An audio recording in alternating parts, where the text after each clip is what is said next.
Fala, mestres, meu nome é Augusto Bax, eu sou investidor de criptomoedas há pelo menos 200 mil anos.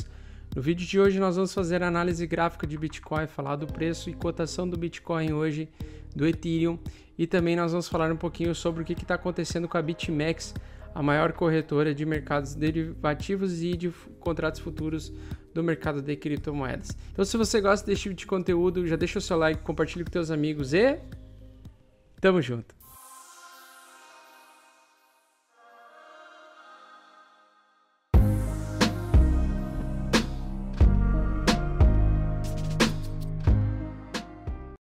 Então, pessoal, no gráfico de hoje eu coloquei o gráfico branco aqui, o gráfico que eu utilizo geralmente nos cursos que eu faço, e eu gostaria muito de passar algumas informações para vocês. Gráfico diário de Bitcoin. Bitcoin, então, depois daquela continuação de alta consecutiva, ele teve queda e agora ele está em fase de acumulação. Então, o preço ainda está acumulando e numa acumulação, o que é normal enxergar é geralmente um triângulo simétrico. O triângulo simétrico, ele está se apertando, né? O preço está se afunilando para uma tomada de decisão e hoje ele fez um recuo aqui no preço no momento que ele tentou fazer o rompimento dos 10.900 dólares e tentou se manter acima, não conseguiu e fez um falso rompimento dessa LTB. Então, se a gente pegar essa LTB aqui já dos dias anteriores, a gente ainda permanece em tendência de baixa no curto prazo. Então, se eu fosse apostar ele continuar em algum movimento, apostaria que ele fosse cair, tá? Que ele continuasse caindo. E aí, depois eu ainda vou projetar os alvos e os potenciais paradas onde o preço pode se segurar e se suportar, talvez abrindo a oportunidade de recomprar mais abaixo. Mas eu não digo que, não estou achando que ele está, de fato, em um movimento de queda só por acreditar. É simplesmente análise técnica. Na análise técnica, se a gente adiciona a média de 8 ou de 9, e enquanto os preços estiverem abaixo dessa média, nós vamos dizer que a tendência de curto prazo é de baixa. Principalmente se a gente aliar aí o Price Action, que é justamente ver o que aconteceu com o preço ao longo do dia. Ele caiu bem forte, caiu até os 10.400 dólares, praticamente caiu 500 dólares em um dia no valor do Bitcoin, empurrando várias altcoins, shitcoins, tokens, Ethereum, tudo para baixo. Isso é o que acontece quando o Bitcoin desaba, né? O mercado todo se assusta.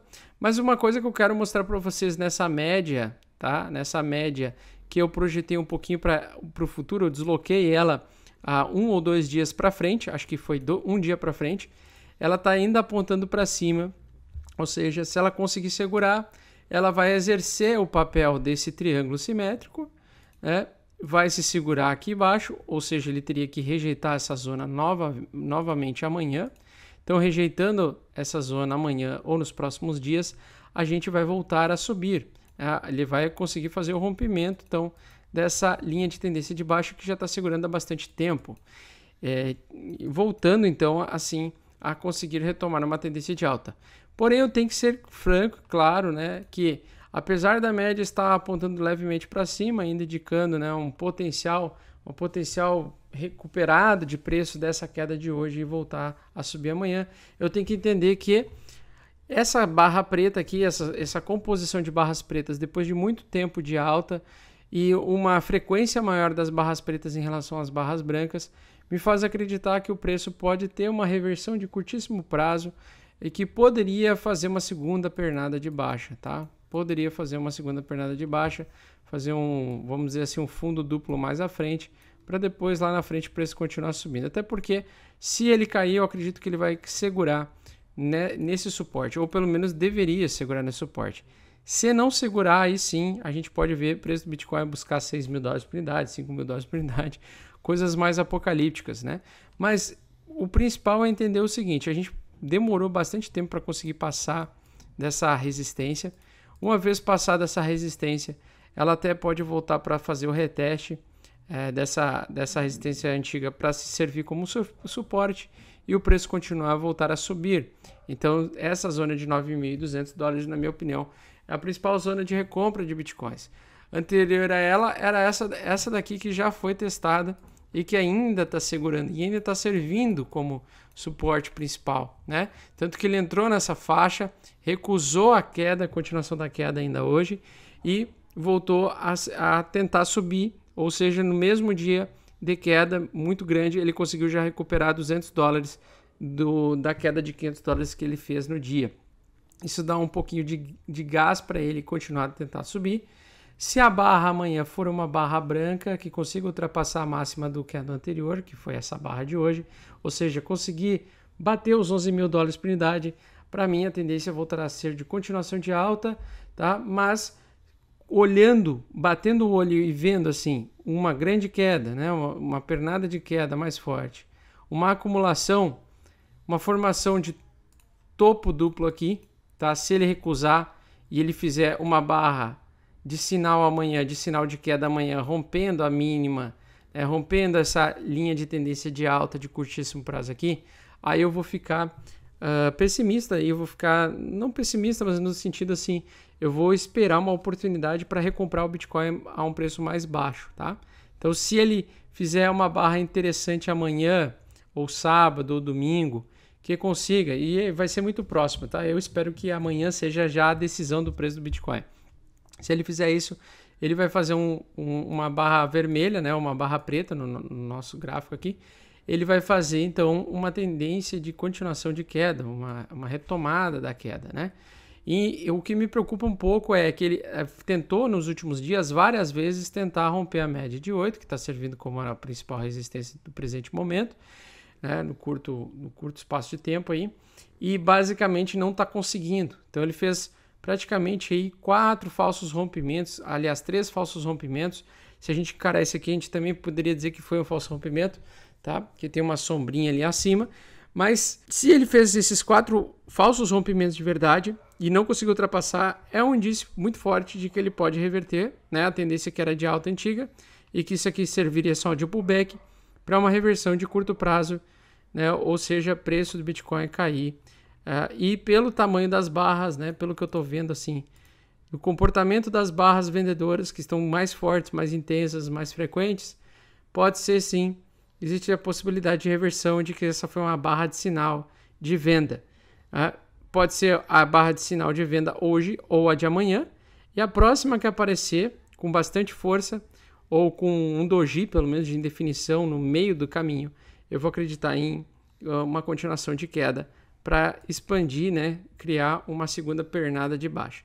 Então o mercado ele anda em ondas, a gente já sabe disso, e aparentemente uma onda normal, né, o que seria normal seria uma correção aí aqui do topo até lá embaixo, pelo menos uns 30% de correção, é normal de ver no Bitcoin, historicamente falando, antes de continuação de um movimento de alta.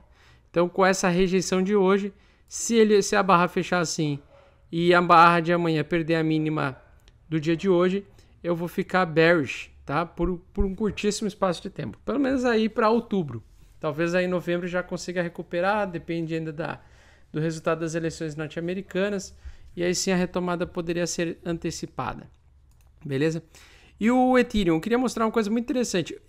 Esse desenho do Ethereum aqui, esse padrão, eu deixei ele pronto já faz o quê? Quase uma semana, faz uns 5 dias, tá?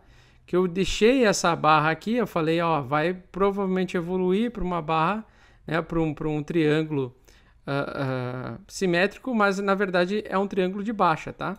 E desse triângulo de baixa, se a gente calcular aqui o tamanho da base desse triângulo, entender que ele vai perder, que ele iniciar uma pernada de baixa, podemos entender que se a gente batesse a base do triângulo, a gente chegaria justamente no suporte que nós temos também, o suporte lá do Bitcoin, o suporte majoritário do Bitcoin, que é justamente o preço do Ethereum chegar até $230 por unidade, entre 330 e 250, aliás, 230 e $250, possivelmente ele seguraria, tá? Até ele poderia simplesmente tocar aqui, ou seja, porque é uma zona onde tem muita força compradora nessa zona amarela aqui. Então, se o preço perder, por acaso, nos próximos dias, né?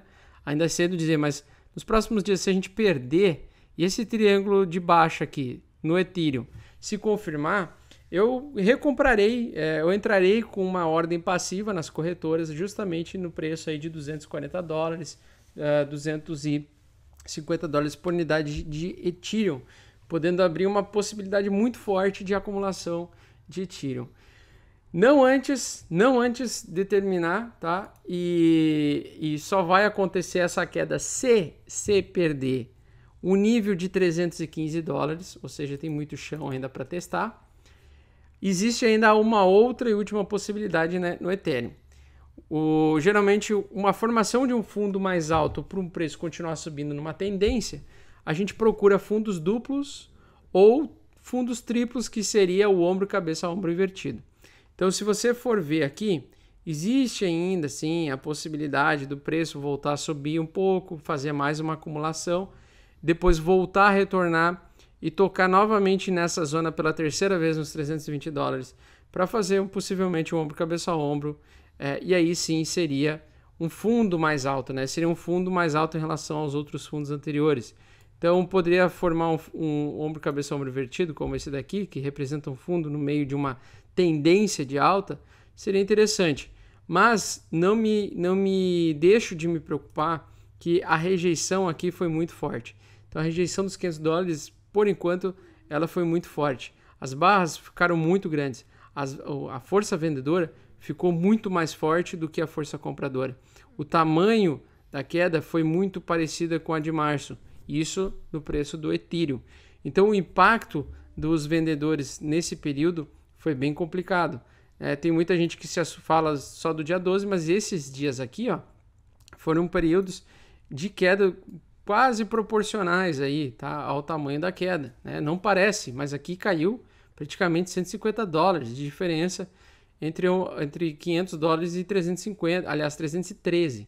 Cara, isso foi uma queda muito violenta, né? E essa queda violenta, ela geralmente é uma rejeição majoritária. 36%, correção, certo, mas o preço precisa continuar subindo. A gente não pode ver, por exemplo, ele perder esse triângulo. Se ele for perder esse triângulo, aí realmente ele vai buscar lá os $230. Mas saiba que você vai estar preparado. Caso bater os $230, saiba que é uma zona muito importante de compra, que muitas pessoas vão comprar nesse preço, nessa faixa de preço, tá? A Comissão de Commodities Futuras, de Trade de Commodities Futuras dos Estados Unidos, acusou a corretora da BitMEX de operar uma plataforma não registrada lá nos Estados Unidos, de aceitar americanos para operar na plataforma, indo de frente, aliás, batendo de frente com o que a BitMEX vem falando ao longo dos anos, que eles não estavam ofertando nenhum tipo de serviço de mercados futuros lá nos Estados Unidos, mas a gente sabe que na BitMEX você não precisa fazer nenhuma, até o momento, até recentemente, aliás, você não precisava fazer nenhuma registro de conheça o seu consumidor, né? O Know Your Customer, o KYC aquele. E basicamente, sim, qualquer americano podia entrar na BitMEX, simplesmente fazer um nickname ali, uma conta rápida com um e-mail só e acessar a plataforma. E agora essa comissão está batendo forte. Essa comissão está batendo muito forte. Se eu não me engano, prenderam até um dos CEOs da BitMEX, tá? Então indo atrás dessa corretora. Então o que acontece? Nunca deixe os fundos nas corretoras, por mais que é uma corretora, uma das mais antigas e mais, vamos dizer, sérias do mercado. A gente não consegue prever esse tipo de coisas acontecerem, esse tipo de denúncias, esses tipos de investigações. E se acontecer, o seu saldo pode ficar preso lá dentro, né? E você não conseguirá retirar. E pode ser que essa notícia que saiu, a explicação dessa notícia saiu no próprio site da BitMEX, explicando que eles não fizeram nada de errado e assim, e blá, blá, blá. Mesmo assim, o mercado pode sim ter reagido a essa notícia. Pode ser que essa queda de hoje de tarde possa ter vindo a partir desse ponto, a partir do ponto em que a própria BitMEX tentou se justificar, e muitos investidores que são pesados no mercado de criptomoedas, eles utilizam a BitMEX para fazer operações de trade, principalmente nas oportunidades de grandes quedas, né? Onde tem grandes quedas, aí o cara compra lá embaixo, abre uma operação apostando em alta, e aí ele consegue alavancar o dinheiro várias vezes, né? Esse é o potencial dos mercados de derivativos. Então, assim, muitos investidores muito pesados, fortes no mercado de cripto, eles estão na BitMEX. Então não se engane, é uma das corretoras que mais movimenta volume financeiro do mercado de cripto de todo o mundo. E sim, talvez algum problema mais grave na BitMEX que impeça eles de operar ou que atrapalhe, pode sim fazer com que o mercado o Bitcoin caia e tenha um derretimento rápido e que assuste muitas pessoas, principalmente os iniciantes, né? Então vamos ficar ligados nisso. Bom, então eu espero que vocês tenham gostado do vídeo de hoje. Já deixa o seu like, compartilha com teus amigos, deixa qualquer sugestão de conteúdo aqui embaixo nos comentários e tamo junto!